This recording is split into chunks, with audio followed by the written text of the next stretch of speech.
Alhamdulillahi rabbil alamin, nahmaduhu wa nasta'inuhu wa nastaghfiruhu wa na'udzu billahi min shururi anfusina wa sayyiati a'malina. May yahdihillahu fala mudilla lahu wa may yudlil fala hadiya lahu. Asyhadu an la ilaha illallah wahdahu la syarika lahu wa asyhadu anna Muhammadan 'abduhu wa rasuluh. Allahumma shalli wa sallim ala nabiyyina Muhammad. Qala Allah Ta'ala, ya ayyuhalladzina amanu taqullaha haqqa tuqatih wa la tamutunna illa wa antum muslimun. Ya ayyuhan nas ittaqu rabbakum alladzi khalaqakum min nafsin wahidah wa khalaqa minha zawjaha wa batha minhuma rijalan katsiran wa nisaa'a wattaqullaha alladzi tasaaluna bihi wal arham innallaha kana 'alaykum raqiba. Ya ayyuhalladzina amanu taqullaha wa qulu qawlan sadida yuslih lakum a'malakum wa yaghfir lakum dhunubakum wa man yuti'illaha wa rasulahu faqad faza fawzan 'azima. Amma ba'd. Rabbi shrah li sadri wa yassir li amri wahlul 'uqdatam min lisani yafqahu qawli.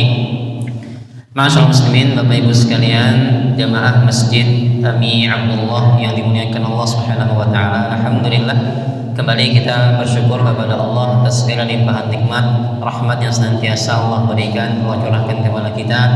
Mudah-mudahan kenikmatan yang Allah berikan dapat selalu kita syukuri dan kita pergunakan dalam kebaikan, dalam ketaatan untuk beribadah kepadanya.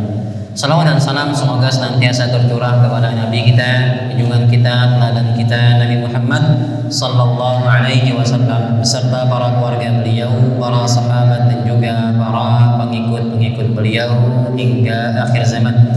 Masyaallah muslimin, Bapak Ibu sekalian rahimakumullah. Melanjutkan pembahasan tafsir juz 30 surat-surat pendek terakhir sebelum Ramadan. Kita sudah membahas surat At-Takatsur.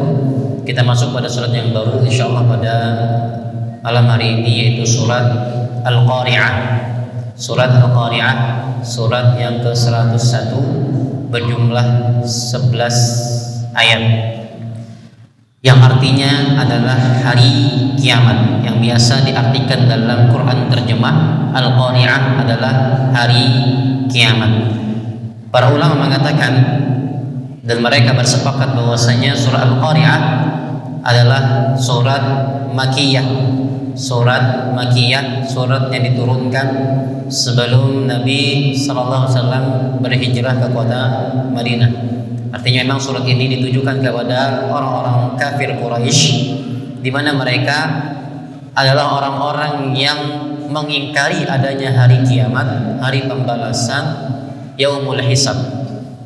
Jadi Al-Qari'ah diturunkan oleh Allah Subhanahu wa taala sebelum Nabi berhijrah ke kota Madinah, di mana memang ditujukan kepada orang-orang Quraisy, di mana orang-orang Quraisy mereka mengingkari adanya hari kiamat, mengingkari adanya hari kebangkitan. Makanya Allah Subhanahu wa taala turunkan ini kepada mereka sebagai peringatan bahwasanya nanti pasti akan terjadi yang namanya hari kiamat, pasti terjadi hari pembalasan. Kita masuk pada ayat yang pertama.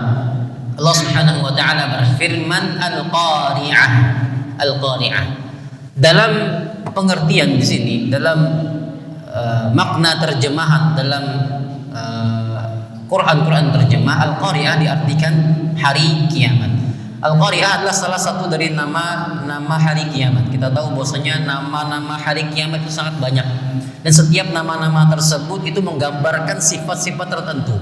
Contoh misalkan di antara nama lain dari hari kiamat adalah As-Sa'ah. As-Sa'ah. Ini nama lain dari hari kiamat. As-Sa'ah artinya adalah hari kiamat, yang sifatnya adalah hari kiamat itu terjadi secara tiba-tiba. Hari kiamat itu terjadi secara tiba-tiba. Kadang-kadang kita menggunakan metode cocokologi. Kalau ada ini kiamat kan. Makanya Allah sampaikan bahwasanya di antara nama lain dari hari kiamat adalah As-Sa'ah, di mana sifatnya di sini As-Sa'ah, hari kiamat itu terjadi secara tiba-tiba. Di antara makna atau nama lain dari hari kiamat adalah Yaumul Qiyamah. Yaumul Qiyamah, hari kiamat, diambil dari kata qiyam. Apa itu qiyam? Qiyam artinya berdiri. Maksudnya apa? Nanti ketika kita di padang mahsyar, seluruh manusia akan berdiri untuk menunggu persidangan dimulai. Jadi disebut dengan yaumul qiyamah karena memang nanti kita ketika di padang mahsyar, ketika Allah bangkitkan kita dan Allah kumpulkan kita di padang mahsyar dalam kondisi telanjang, belum berhitan, tidak beralaskan alas kaki, maka seluruh kita akan berdiri berdiam untuk menunggu persidangan dari Allah Subhanahu wa taala untuk dimulai. Ini di antara nama hari kiamat itu yaumul qiyamah. Di antara nama lainnya adalah At-Tammah. Dalam surat An-Nazi'at, fa idza ja'atit tammatul kubra, apabila telah datang at-tammah. At-tammah maknanya adalah malapetaka, bencana. Al-kubra, malapetaka, bencana yang besar.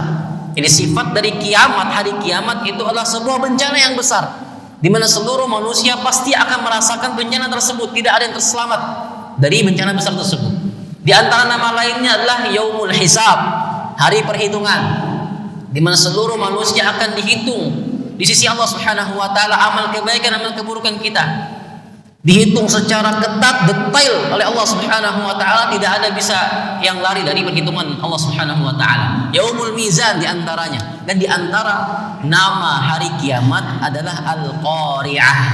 Al-Qari'ah. Al-Imam At-Tabari rahimahullah, beliau mengatakan makna dari Al-Qari'ah adalah as-sa'atul lati yaqra'u quluban nasi hauluha.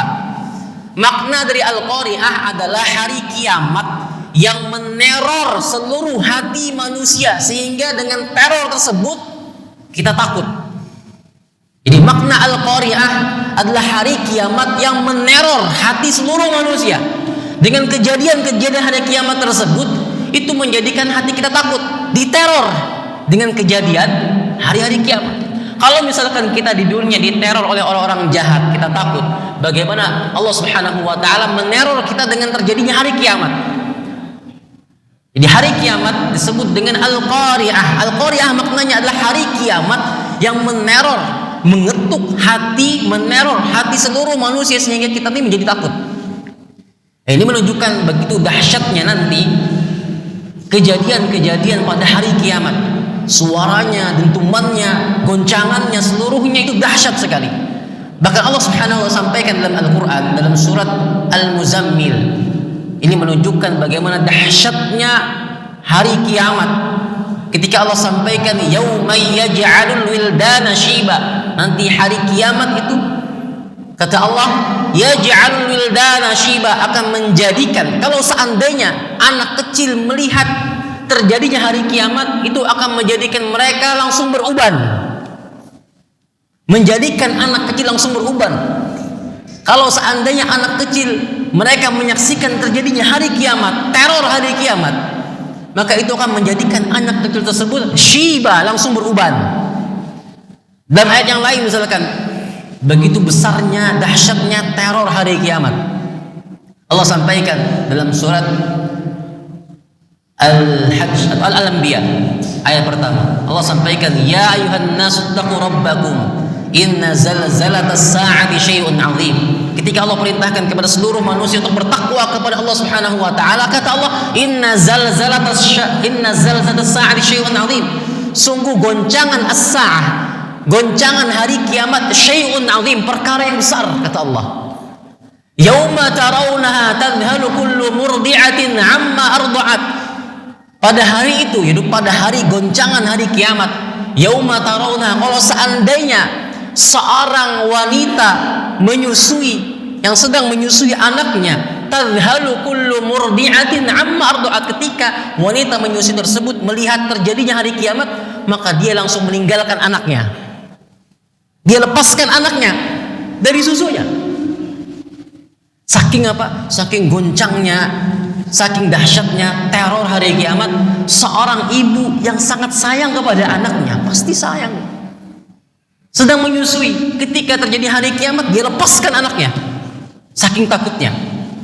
Wa tad'u kullu dzati hamlin hamlaha, kalau seandainya wanita hamil menyaksikan hari kiamat langsung keguguran dia, keguguran. Wa taran nasa sukara wa ma hum bisukara, dan kalau seandainya seseorang melihat hari kiamat, maka dia akan menjadi mabuk. Padahal dia kada mabuk, kada minum homer, kada mabuk, tapi dia mabuk. Kita harus ke laut dulu, harus naik kapal dulu, naik pesawat dulu, baru mabuk laut, mabuk udara. Ini enggak. Inna zalzalatas sa'ati syai'un 'adzim. Goncangan hari kiamat itu menjadikan orang mabuk padahal dia kada mabuk.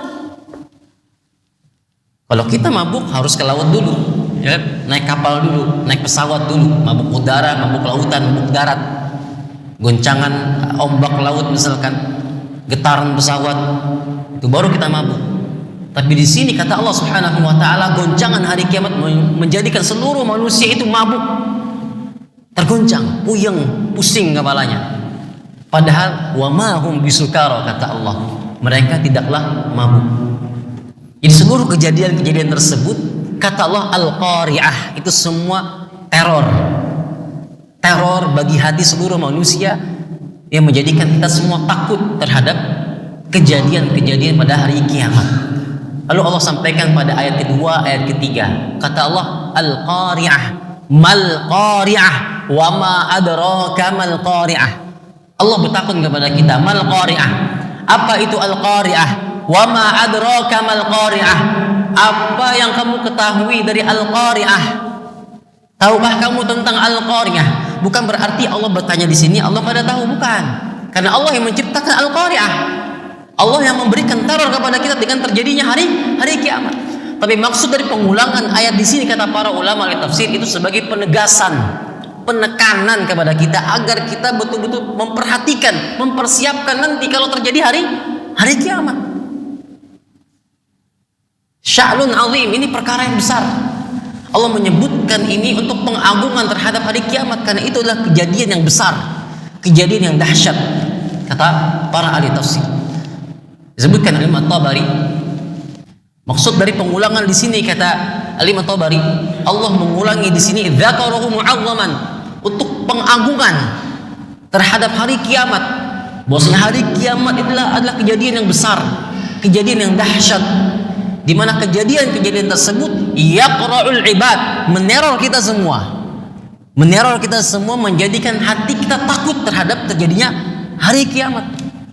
Dentuman, suara, as-sakhah, as-sakhah, fa idza ja'at as-sakhah, suara yang keras yang memekakkan telinga kita, bahkan bisa binasa dengan suara sangkakala. As-sakhah. Di kejadian-kejadian pada hari kiamat, itulah kejadian-kejadian dahsyat, di mana dengan kejadian tersebut kata Allah al-qari'ah, meneror hati kita, menjadikan hati kita takut. Kalau dengan teror-teror di dunia saja kita takutan, bagaimana dengan kejadian-kejadian akhirat? Makanya Allah sampaikan al-qari'ah, kejadian hari kiamat tersebut akan menjadikan hati kita semua takut terhadap kejadian yang terjadi pada hari kiamat. Kemudian Allah sampaikan pada ayat keempat, ketika Allah tadi bertanya al-qari'ah mal qari'ah wa ma adraka mal qari'ah, tahukah kamu apa itu al-qari'ah?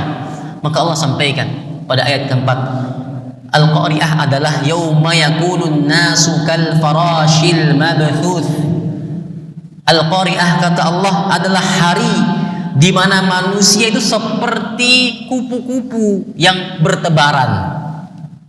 Seperti kupu-kupu yang bertebaran, seperti serangga-serangga, seperti laron-laron yang mereka berterbangan kemana-mana tanpa arah, tanpa tujuan, tak tahu mau kemana. Jadi kata para ulama, ketika hari kebangkitan, ketika seluruh manusia dibangkitkan dari kuburnya, seluruh manusia bangun dari kuburnya dalam kondisi bingung, Pak. Dalam kondisi bingung, melihat kejadian dahsyatnya hari kiamat, mereka bingung, sehingga mereka lari kemana-mana. Mereka takut, lari kemana? Lari kemana-mana, mereka takut seperti kupu-kupu, seperti laron yang lari kemana-mana, terbang kemana-mana, yang kalau ada cahaya baru dia ke sana. Kan laron seperti itu. Kalau ada cahaya, kalau kita matikan lampunya, kalau kita nyalakan sebuting, dia mengarah kepada cahaya tersebut. Kalau ada api, dia lari ke api tersebut, padahal api itu akan melahapnya, membakarnya. Setelah dia lari ke cahaya tersebut, dia jatuh berguguran. Nah, seperti itulah kondisi manusia nanti ketika hari dibangkitkan. pada hari kiamat dibangkitkan seluruh manusia, yaumul ba'ats, dibangkitkan seluruh manusia, maka mereka bangun dalam kondisi bingung, bertebaran kemana-mana, ka'annahum jaradun muntashir, seperti belalang-belalang yang berterbaran kemana-mana dia bertebaran, tanpa arah, tanpa tujuan. Kemudian Allah sampaikan pada ayat setelahnya, pada ayat kelima, Allah mengatakan wa takunul jibalu kal'ihnil manfush. Hari kiamat itu adalah hari di mana seluruh manusia ketika dibangkitkan mereka seperti larun-larun yang bertebaran, bingung, mau kemana tak tahu, tanpa arah, tanpa tujuan. Kemudian Allah sampaikan wa taqulul jibal, dan pada hari kiamat gunung-gunung itu seperti bulu-bulu yang dihambur-hamburkan. Bayangkan Pak, ketika hari kiamat terjadi, ini gunung-gunung, kita tahu gunung itu kan makhluk yang sangat kuat, kokoh, kuat. Dari masa ke masa, dari generasi ke generasi, bersilih gantinya generasi manusia, gunung ya gunung, gunung tetap gunung, tetap kokoh, menjadi pasak bumi. Nanti pada hari kiamat gunung tersebut akan dicabut oleh Allah Subhanahu wa taala. Bahkan Allah katakan di sini wa takunul jibalu kal'ihnil manfush. Gunung itu seperti bulu-bulu yang berhamburan. Seperti bulu-bulu yang berhamburan. Artinya ringan sekali Pak, mudah sekali bagi Allah untuk mencabutnya. Tadi makhluk yang kokoh, makhluk yang kuat, gunung bebatuan yang menjadi pasak bumi, itu diangkat oleh Allah Subhanahu wa taala. Seperti bulu-bulu yang ada di tangan kita, lalu kita tiupkan, berterbangan.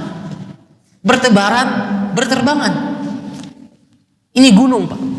Bahkan disebutkan di sini dalam banyak ayat ketika Allah sampaikan tentang gunung Pak. Ini tahapan-tahapan terjadinya gunung pada hari kiamat kelak.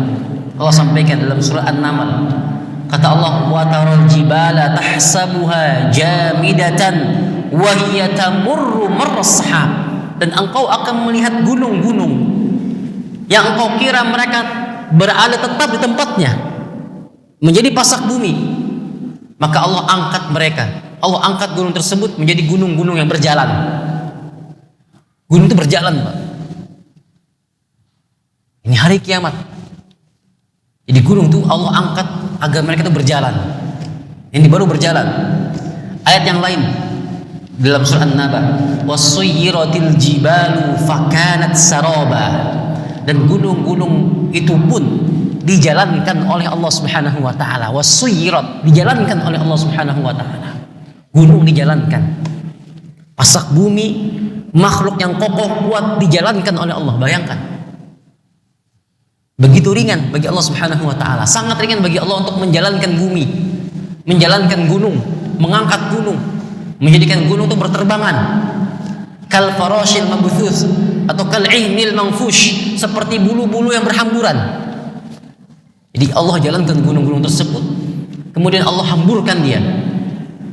Ayat yang lain misalkan tentang gunung, wa humilatil ardu wal jibalu fadukkata dakkatan wahidah fayawma idzin waqa'atil waqi'ah. Dalam surah Al-Haqqah ayat 14-15, dan diangkatlah bumi dan gunung-gunung. Bumi dan gunung diangkat oleh Allah Subhanahu wa taala. Allah benturkan antara bumi dan gunung. Fayawma idzi waqa'atil waqi'ah, maka pada saat itulah ketika Allah angkat bumi, Allah angkat daratan, Allah angkat gunung, Allah benturkan keduanya. Waqa'atil waqi'ah, terjadilah al-waqi'ah, hari kiamat. Makhluk yang kuat, makhluk yang jikalau manusia ini silih berganti dari generasi ke generasi yang lainnya, ya gunung, tetap kuat, batu. Tapi begitu terjadinya hari kiamat, Allah jalankan gunung tersebut, Allah angkat bumi dan gunung ini, Allah benturkan keduanya, dan Allah hamburkan seperti bulu-bulu yang berhamburan. Begitu dahsyatnya nanti terjadinya hari kiamat. Makanya pantaslah Allah sampaikan Al-Qari'ah. Hari kiamat itulah teror bagi hati kita semua, bagi hati manusia, di mana manusia dibangkitkan mereka tanpa arah, tanpa tujuan, bingung mau kemana. Saking dahsyatnya kejadian hari kiamat. Allah angkat gunung-gunung, Allah terbangkan ya, Allah benturkan dengan bumi. Ini kejadian yang luar biasa, teror dari Allah Subhanahu wa taala. Al-Qari'ah kata Allah. Itu semua teror bagi kita semua. Kemudian Allah sampaikan pada ayat ke-6, fa amma man thaqulat mawazinu. Setelah kita dikumpulkan di padang mahsyar, ada yang namanya hisab, yaumul hisab, perhitungan amal saleh. Ada yang namanya mizan, hari pertimbangan dari catatan amal soleh kita. Maka harus kita imani, perkara-perkara tersebut. Makanya Allah Subhanahu wa taala turunkan ayat ini kepada orang Quraisy di Mekah. Kenapa? Karena mereka kadang mengimani hal tersebut. Maka kita harus mengimani adanya hari kiamat dan apa-apa yang terjadi setelah hari kiamat. Termasuk diantaranya adalah al-mizan, hari pertimbangan, ditimbangnya amal soleh kita semua. Makanya Allah mengatakan di sini, fa amma man thaqulat mawazinu, dan adapun orang-orang yang berat timbangan amal kebajikannya. Fa amma man thaqulat mawazinu, adapun orang-orang yang berat timbangan kebaikannya.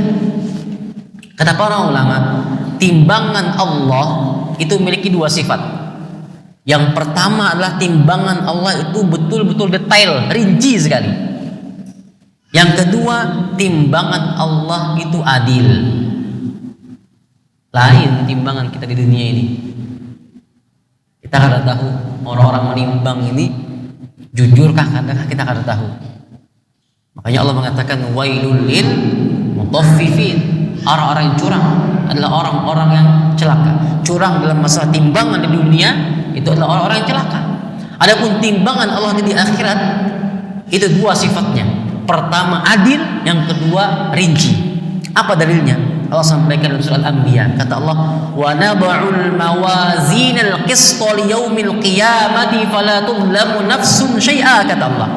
Dan kami akan memasang timbangan yang tepat, timbangan yang adil, bil qisti, timbangan yang adil, kata Allah, pada hari kiamat.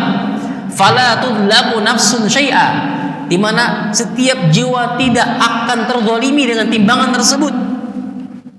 Ini timbangan Allah begitu adil. Seluruh manusia tidak akan terzalimi dengan timbangan dari Allah Subhanahu wa taala. Kemudian Allah sampaikan, wa in kana mithqala habbatin min khardalin ataina biha. Sekalipun kebaikan yang kita lakukan hanya seberat biji sawi, maka pasti akan Allah datangkan balasan baginya. Artinya, timbangan Allah begitu detail. Sekecil apapun kebaikan kita akan dinilai oleh Allah Subhanahu wa taala. Sekecil apapun keburukan kita akan ditimbang dan dibalas oleh Allah Subhanahu wa taala. Makanya ini kata para ulama, dengan ayat ini menunjukkan bahwasanya timbangan di sisi Allah nanti itu sifatnya dua, detail, yang kedua adil. Tidak akan menzalimi siapapun. Tidak akan menzalimi siapapun. Terus apa yang ditimbang dari kita, Pak? Yang ditimbang dari kita apa? Ada tiga kata para ulama. Yang pertama adalah amalnya ditimbang. Yang kedua adalah orangnya ditimbang. Kitanya ditimbang oleh Allah Subhanahu wa taala. Yang ketiga adalah catatan amalnya. Jadi ditimbang dari kita adalah amal kita ditimbang. Kemudian yang kedua adalah orangnya. Kemudian yang ketiga adalah catatan amalnya. Di mana ketiga hal ini semua kembali kepada poin pertama, amalnya. Intinya amalnya. Kalau amalnya baik, berkualitas, itu akan mempengaruhi berat timbangan orangnya dan berat timbangan catatan amalnya. Semuanya kembali kepada amalnya. Di luar sana ada orang-orang mereka tidak percaya bahwasanya amal itu ditimbang. Mereka mengatakan amal itu abstrak. Abstrak kata mereka. Kada konkret, kada nyata. Ketika kita sedekah, apa yang ditimbang dan sedekah tuh? Tangan kita kah? Duitnya kah? Harus tahu kita. Dari sholat yang kita lakukan, yang ditimbang itu apa? Sholatnya kah? Gerakannya kah? Kitanya kah? Yang mana yang ditimbang? Abstrak. Haji, umroh, yang ditimbang apanya? Maka para ulama mengatakan amalnya. Amal yang ditimbang. Dan begitu mudah bagi Allah Subhanahu wa taala menjadikan sesuatu yang abstrak ini menjadi konkret. Makanya banyak dalil-dalil dalam hadis Nabi Muhammad SAW, Allah menjadikan sebuah amalan itu menjadi sesuatu yang konkret. Contohnya misalkan ketika Allah Subhanahu wa taala perintahkan kepada kita untuk membaca surat Al-Baqarah dan juga surat Ali Imran. Karena Nabi Muhammad SAW Nabi mengatakan Iqra'u Az-Zahrawain, Al-Baqarah dan juga Ali Imran. Fa innahuma ta'tiyani yaumal qiyamati ka'annahuma ghamamatan. Nabi mengatakan bacalah surah Al-Baqarah dan juga surah Ali Imran. Karena nanti dua surat tersebut akan datang kepada kalian pada hari kiamat ka'annahuma ghamamatan. Mereka datang dalam bentuk dua naungan, dua awan. Ini Allah jadikan bacaan yang kita baca nih. Bacaan yang kita baca ini apa? Yang ditimbang suaranya kah atau Qur'annya kah? Nah, kita nggak tahu, abstrak kan? Tapi nanti bacaan yang kita baca surah Al-Baqarah, Ali Imran, maka diubah menjadi Allah Subhanahu wa taala ghamamatan, menjadi dua naungan, dua awan yang menaungi kita pada hari di mana tidak ada naungan melainkan naungan yang diberikan oleh Allah Subhanahu wa taala. Jadi Allah jadikan sesuatu yang abstrak dari amal soleh yang kita kerjakan itu menjadi sesuatu yang konkret, berubah menjadi ghamamatan, ujar Nabi. Contoh yang lain misalkan tentang sedekah. Nabi mengatakan kullu mri'in fi dhilli sadaqatihi hatta yuqda bainan nas. Hadis yang sahih kan Syekh Al-Albani rahimahullah. Nabi mengatakan kullu mri'in fi dhilli sadaqatihi, setiap orang akan berada di bawah naungan sedekahnya. Jadi nanti di akhirat kelak sedekah yang kita keluarkan itu menjadi sebuah naungan, menjadi sebuah sahab, menjadi sebuah awan yang menaungi kita nanti di padang mahsyar. Nah, ini amal-amal soleh yang kita kerjakan itu dibuat oleh Allah Subhanahu wa taala, jadikan konkret oleh Allah Subhanahu wa taala. Yang kata mereka mengatakan bahwasanya ya, amal yang kita kerjakan ini adalah amal yang abstrak. Apa yang ditimbang dari amal tersebut? Maka Allah katakan melalui sabda Nabi Muhammad SAW bahwasanya ada amal-amal yang memang yang awalnya abstrak Allah jadikan sebuah yang konkret. Seperti tadi, sedekah yang kita keluarkan itu nanti di akhirat itu akan menjadi naungan bagi kita semua. Bacaan Al-Quran kita, ketika kita baca surah Al-Baqarah, surah Ali Imran, itu akan menjadi naungan bagi kita semua nanti di padang mahsyar. Jadi ini amal itu ditimbang oleh Allah Subhanahu wa taala. Amal kita akan ditimbang oleh Allah Subhanahu wa taala. Kemudian yang kedua, yang ditimbang dari kita adalah ya diri kita semua. Pelaku yang ditimbang. Tubuh kita ditimbang oleh Allah Subhanahu wa taala. Apa dalilnya? Di antara dalilnya adalah Nabi mengatakan, riwayat yang sahih Bukhari Muslim. Nabi mengatakan innahu la ya'ti ar-rajulul 'azimus saminu yaumal qiyamah la yazidu 'indallahi janaha ba'udah. Nabi mengatakan sungguh nanti pada hari kiamat akan datang seorang yang gemuk badannya, namun timbangannya di sisi Allah Subhanahu wa taala tidak melebihi beratnya sayap dari seekor nyamuk. Padahal orangnya lamak, gemuk. Jadi yang timbang di sini apa? Jasadnya, tubuh kita semua. Dia mengatakan nanti pada hari kiamat akan datang seorang yang gemuk, ujar Nabi. Azimus samin, orang yang gemuk. Namun justru ketika ditimbang di sisi Allah Subhanahu wa taala, berat badannya itu tidak melebihi dari beratnya sayap seekor nyamuk. Contoh hadis yang lain, hadis yang sahih. Ketika Nabi Muhammad SAW beliau ingin bersiwak, kemudian beliau sampaikan kepada Abdullah ibn Mas'ud radhiyallahu anhu.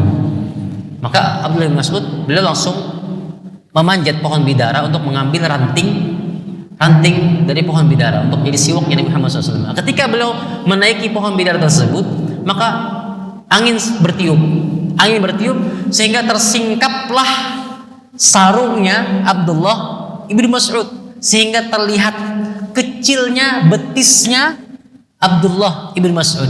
Sehingga para sahabat ketika melihat betisnya, kecilnya betis seorang Abdullah ibn Mas'ud, mereka tertawa, baik. Tertawa sahabat nih. Maka Nabi mengatakan, "Mimma tadhakun?" Nabi agak kesal, marah. "Kenapa kalian marah? Kenapa kalian marah?" Maka para sahabat mengatakan, "Min diqqati saqaihi ya Rasulullah." Kenapa kalian ketawa? Kenapa kalian ketawa ya Nabi? Maka para sahabat mengatakan, "Min diqqati saqaihi ya Rasulullah." Kami ketawa karena kami melihat halusnya batis seorang Abdullah ibnu Mas'ud. Halus batisnya, baik. Karena fisiknya Abdullah ibnu Mas'ud ini orangnya halus, kurus. Betisnya halus. Maka Nabi mengatakan, "Walladzi nafsi biyadihi." Demi Allah ya Nabi, "Lahu ma athqalu fil mizan min Uhud." Betisnya Abdullah ibnu Mas'ud itu lebih berat daripada Uhud, gunung Uhud di sisi Allah Subhanahu wa taala. Betisnya Abdullah bin Mas'ud yang ditertawakan oleh para sahabat. Nabi mengatakan afqalu fil mizan, lebih berat timbangannya nanti di sisi Allah Subhanahu wa taala min Uhudin, dari gunung Uhud. Dari gunung Uhud. Bayangkan. Artinya yang ditimbang apa? Fisik kita, Pak. Jadi yang pertama yang ditimbang dari kita adalah amal kita. Kemudian yang kedua adalah fisik kita. Yang ketiga adalah yang ditimbang dari kita adalah catatan amal kita. Tentang catatan amal kita. Apa hadisnya? Hadisnya tentang bitokoh. Tentang bitokoh. Tentang sebuah kartu yang isinya adalah kalimat tauhid, la ilaha illallah. Ketika Allah Subhanahu wa taala datangkan bitokoh, yaitu kalimat la ilaha illallah, yang diibaratkan seperti sebuah kartu. Jadi kartu ini isinya adalah tauhid yang dimiliki oleh seorang hamba. Kemudian ditimbang dengan amal kebajikan. Timbang dengan amal kebajikan. Maka lebih berat kartu ini dibandingkan 99 catatan amal soleh yang dimiliki oleh seorang hamba. Jadi tauhid itu penting, Pak. Tauhid itu penting. Menjaga ketauhidan, meyakini bahwa Allah Subhanahu wa taala Maha Esa, hanya Allah yang berhak untuk disembah, menjauhi kesyirikan. Itu nanti di hari kiamat Allah datangkan seperti bentuk bitokoh, seperti bentuk sebuah kartu, ditimbang dengan 99 catatan amal kebajikan kita, di mana 99 itu satu catatannya saja itu seluas mata memandang. Ini 99 pulang. Ditimbang dengan satu kartu. Namun yang lebih berat adalah kartu tersebut. Artinya amal soleh kita ditimbang oleh Allah Subhanahu wa taala. Jadi yang ditimbang dari kita adalah amal kebajikan kita, kemudian catatan amal kita, kemudian fisik kita. Di mana ketiga ini itu kembali kepada amal soleh kita. Kalau amal soleh kita berkualitas bagus, diterima oleh Allah Subhanahu wa taala, maka fisik kita akan berat di sisi Allah Subhanahu wa taala ketika kita ditimbang. Ketika amal soleh kita bagus, diterima oleh Allah Subhanahu wa taala, dilakukan dengan ikhlas sesuai dengan contoh yang Muhammad SAW, maka itu akan menjadikan catatan amal kita berat di sisi Allah Subhanahu wa taala. Makanya Allah mengatakan fa amma man thaqulat mawazinu. Adapun orang-orang yang berat timbangannya di sisi Allah Subhanahu wa taala. Kemudian Allah sampaikan pada ayat ke-7, fa huwa fi 'isyatir radiyah. Maka dia berada dalam kehidupan yang menyenangkan. Kehidupan akhirat yang menyenangkan. Nah, kita berdoa kepada Allah Subhanahu wa taala, mudah-mudahan amal soleh kita diterima oleh Allah dan amal soleh kita berat nantinya ketika ditimbang di sisi Allah Subhanahu wa taala. Karena balasannya apa? Fahuwa fi 'isyatir radiyah. Dia akan berada dalam kehidupan yang sangat menyenangkan. Kehidupan di mana nih? Kehidupan di akhirat kelak. Di surganya Allah Subhanahu wa taala. Kalau kehidupan di dunia ya ada senang, ada sedihnya. Ini dunia. Pasti ada senang, ada sedihnya. Karena emang dunia ini adalah ujian bagi kita semua. Ada semua sedih, ada senangnya. Ada semua senang, ada sedihnya. Ada semua suka, ada dukanya. Ada semua duka, ada sukanya.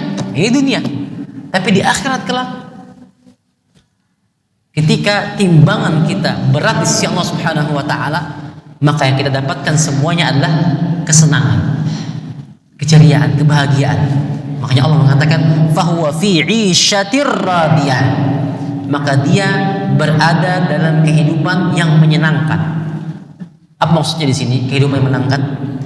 Imam At-Tabari rahimahullah beliau mengatakan maksudnya di sini adalah al-jannah, yaitu kehidupan di surga. Kehidupan di surga. Jadi kalau timbangan kita di akhirat kelak itu berat di sisi Allah Subhanahu wa taala, dan kita berharap mudah-mudahan timbangan amal soleh kita berat di sisi Allah Subhanahu wa taala, maka balasannya dari Allah Subhanahu wa taala, surganya Allah Subhanahu wa taala, kehidupan yang menyenangkan. Ya, mungkin saja bisa saya sampaikan pada kesempatan kali ini tentang surah Al-Qari'ah dari ayat pertama sampai ayat ke-7. Insyaallah pada pertemuan selanjutnya akan kita lanjutkan dari ayat 8 sampai habis. Mudah-mudahan bermanfaat. Jika ada salah, mohon maaf. Tutup dengan doa kafaratul majlis. Subhanakallahumma bihamdika asyhadu an la ilaha illa anta astaghfiruka wa atubu ilaik. Wassalamualaikum warahmatullahi wabarakatuh.